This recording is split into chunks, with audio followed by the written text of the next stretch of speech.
I'm on the roof today.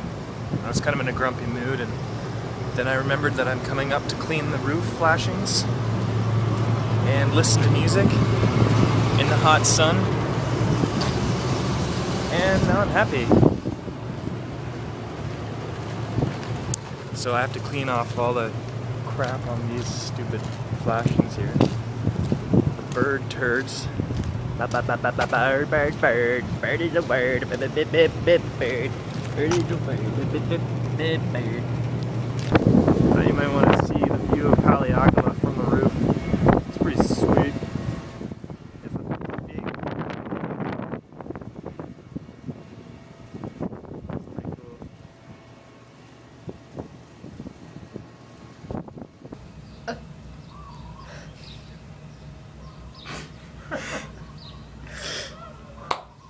That's not funny. That is God. I worked this morning for 2 hours and then decided to take the rest of the day off. So I'm sleeping. And I took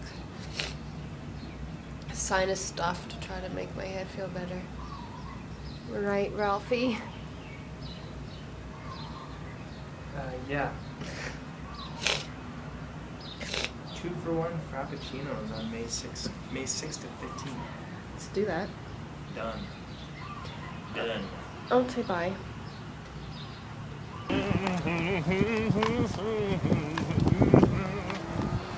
What up? Today's Tuesday. We just got back from Starbucks. Ralph got some macadamia nuts. Sorry. Shut up. The song's stuck in there. Gosh, you're annoying. What else did we do today? Ralph worked on the roof. The ref, as they call Because it he here. thinks he's cool. And I took some sinus druggies and had a nap, and I feel a lot better. Isn't that nice?